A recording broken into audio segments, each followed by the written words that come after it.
नमस्कार friends, union budget 2025 आने के बाद उस सीरीज में हमारा ये दूसरा वीडियो है और इस वीडियो में हम डिस्कस कर रहे हैं एक और important and prominent change which is related to section 34 of the GST act.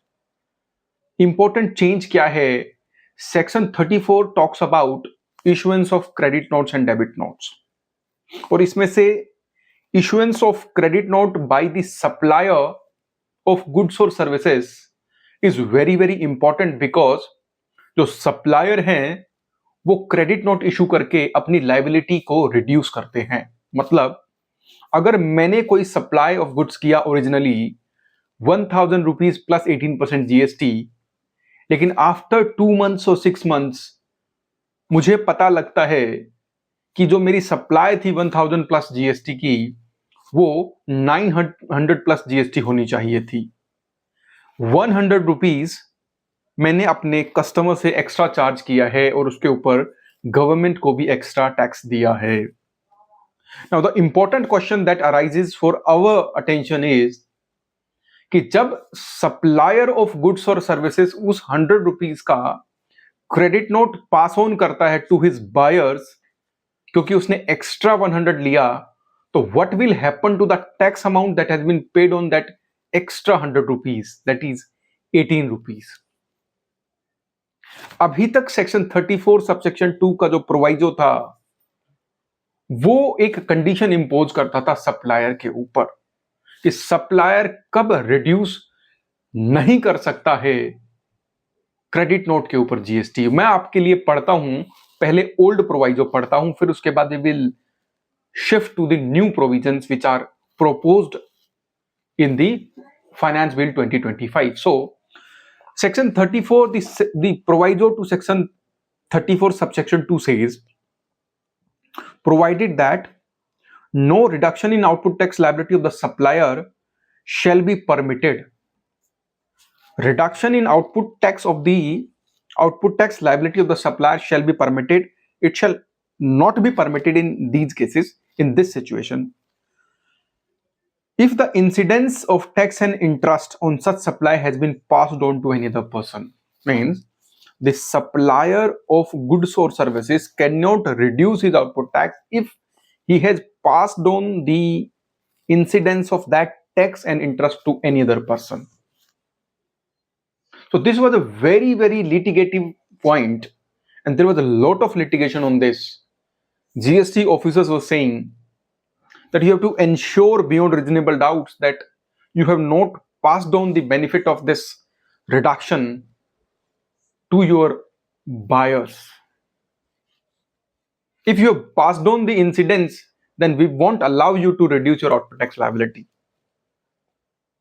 So there were a lot of difficulty. There was a requirement of a CS certificate also, and they were unofficially saying that please ensure that your buyer reverses his input tax credit, then only you can reduce your output tax liability. So now what is the change in the section 34 to the proviso? The old proviso was talking about the incidence, that it will not be permitted, reduction will not be permitted if incidence has been passed on to another person. Now the proposed proviso says, provided that no reduction in output tax liability of the supplier shall be permitted if the clause 1, clause 2.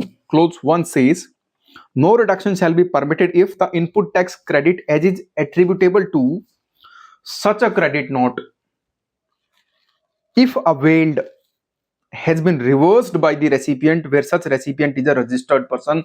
There is a specific condition, insertion of a specific condition that your buyer has to reverse the input tax credit if he is the registered one.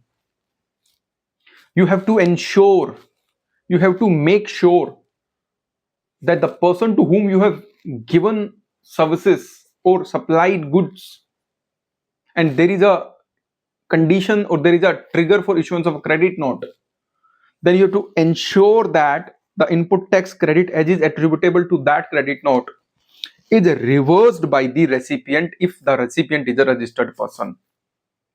This has to be ensured in case of the registered buyers. The condition number 2, and there is a or, there is no and. Means one of them will be attracted in your case. If the recipient is a registered person, then you have to ensure that the ITC is reversed by the registered recipient. And the second condition, or says the reduction in output tax liability shall be permitted if the incidence of tax on such supply has been passed on to any other person in other cases. The reduction shall be permitted if incidence has been passed on to any other person in other cases. Reduction shall not be permitted. No reduction shall be permitted if you have passed on the benefit to any other person. If you have passed on the incidence to any other person, then you cannot reduce your output tax liability. This is the very, very clear provisions coming into effect by the Finance Bill 2025. So let's summarize this discussion. The first part says reduction will not be allowed, will not be permitted if the buyer is a registered person. If that person has not reversed his ITC, you cannot reduce your output tax liability. You cannot reduce your output tax liability if the buyer is not a registered person but any other person or any other case, but you have passed on the incidence of that tax to that any other person. So probably now you have to ensure that your buyer reverses the input tax credit if he or she is a registered person, and if he or she is not a registered person, then you have to ensure that you do not pass the incidence of such tax and interest to your non-registered recipient. So friends, this was a small change but very, very important, very, very critical change, and I hope you find this video to be useful. Thank you very much for watching this. Have a nice day.